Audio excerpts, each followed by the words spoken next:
it's finally here. Hi guys, welcome back to another video, and today we'll be unboxing the iPhone 14 Pro in deep purple. And first I'm going to say, even though my appointment was for about, what time was it? Half past 5. 2 hours later, and I finally got it. You wouldn't believe how long it took. It was like manic in there, you know, and a lot of waiting, but we finally got it. So the first difference you can see just by looking at the box itself, last year's Pro models were in black and the regular models are in a white box. This year, it doesn't matter. Regular models, Pro models, white box. Does that make a difference? Probably not. But on the front of the box, you can see the new cutout straight away, which we will be obviously looking at, the dynamic island, and some pull tabs to open the phone.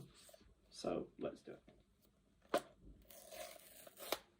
There's one, and there's also one at the bottom as well.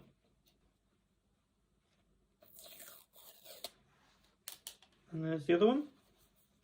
Now flip this over and we shall have the first look at the 14 Pro. Many minutes later.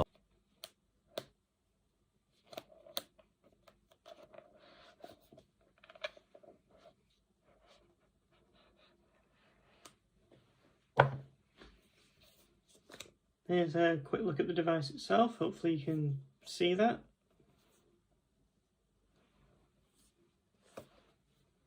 Now in person, to me that looks like, of course it's purple, but I can see why they call it deep purple. Because it is really dark. I'd say borderline space grey, that's my opinion. No. Really quickly, what you get in the box is usual lightning cable, paperwork and Apple stickers. And because I'm from the UK, we also get a SIM ejection tool, unlike the US market, which is now eSIM only. But I've been using eSIM since my 11 Pro. So I'll be setting up via eSIM as well. Okay, back to the device. Just peel this off.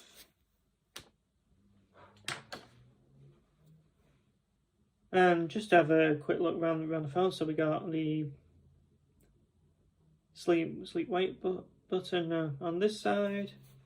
On the other side, we have volume up and down, silence switcher, and as I say, because I'm in UK, SIM ejection tool. And unlike the US market, they on this side they would also get a 5G antenna as well, like last year. We don't get that because we don't have millimeter wave, but we do get sub-6 5G. And with this new model, there's a new 48 megapixel camera. So let's boot it up and I'll take you through the process. Okay, it's now booted up and there's our first look at the new cutout, and it's saying hello in a bunch of different languages. So we're just going to swipe up on the bottom. What language do we want? We want English, United Kingdom, send language. It's asking if I want to do quick start, but because I'm on the upgrade program, I no longer have access to my old phone, so let's see. I might have to do this manually. Yeah, so manually. Connect to my Wi-Fi and I'll be right back. A few moments later. Okay, we are back. Now we're just going to set up Face ID. We're going to hit continue. Get started. And straight away we see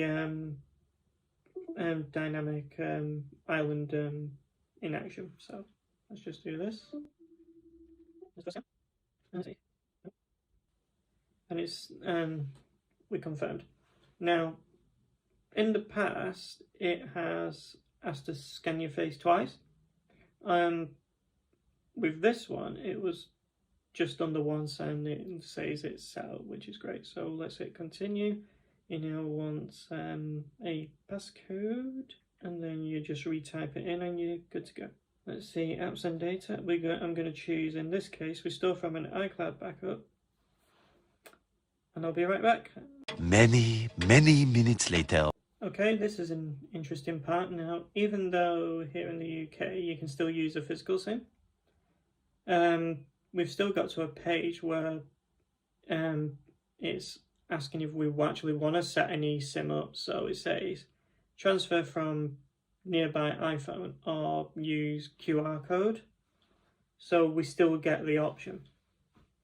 Or you can set up later in settings. Of course, if you've got a physical SIM card, use that. So that's what we're going to do. We're going to use the QR code. Okay, now we're restoring from iCloud, and I actually opted to do the eSIM after everything has been restored first, but that's just personal preference. So now we just wait. One eternity later. Okay guys, we are now going to be setting up my eSIM. We're now at that stage. So I'm going to click on use QR code that I got from my carrier. And what you do is you just, at least here in the UK, you just scan it, you then register it, and then you reboot your phone, and it should activate. And I say should because in the past it hasn't, and it's had to have another QR code sent out to me. It's rather unfortunate, but let's do it. Okay, that's naturally taken it. And we're on the screen. It says activate eSIM. An eSIM from your carrier is ready to be activated on this iPhone. So we're going to hit continue. That's going to activate.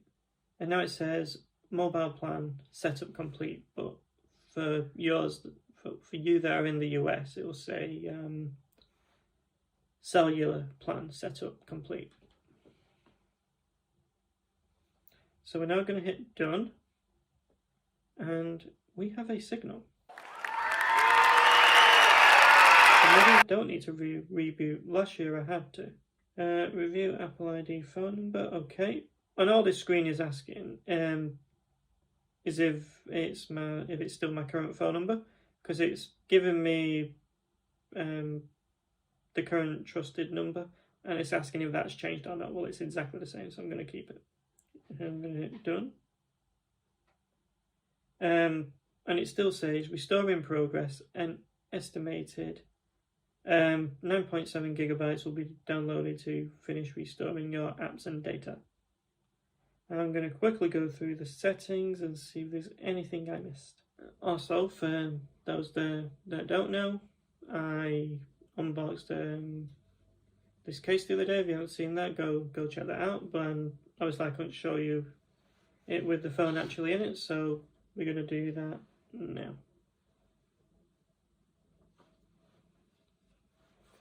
Just pops in.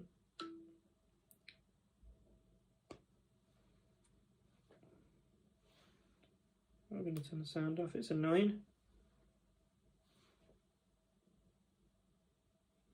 And there we go.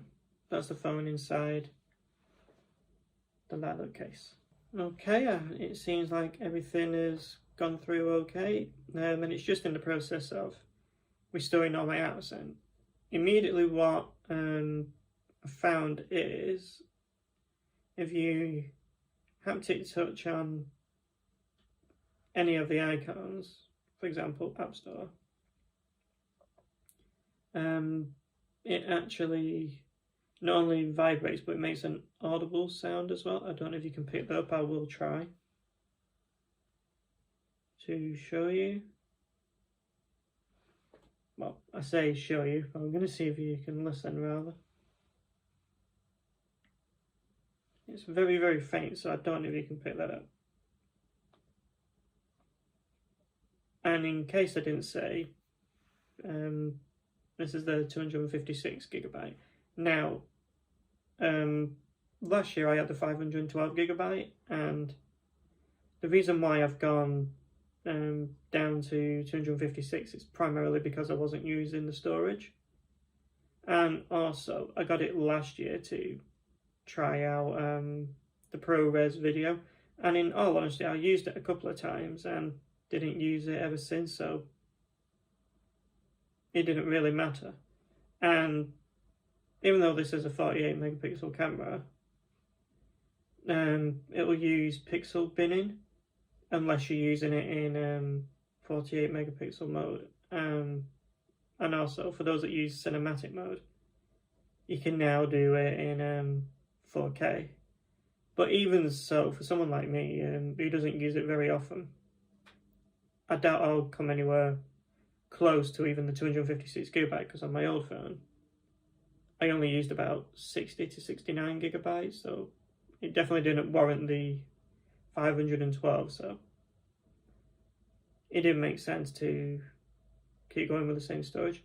But anyway, that's going to finish setting up. I'll probably be doing more videos on this, for example, demonstrating the dynamic island, which at the moment just looks like a pill shape. But yeah, this has been my unboxing. I hope you enjoyed it, and I'll see you hopefully in the next video for an AirTag unboxing. I'll see you there.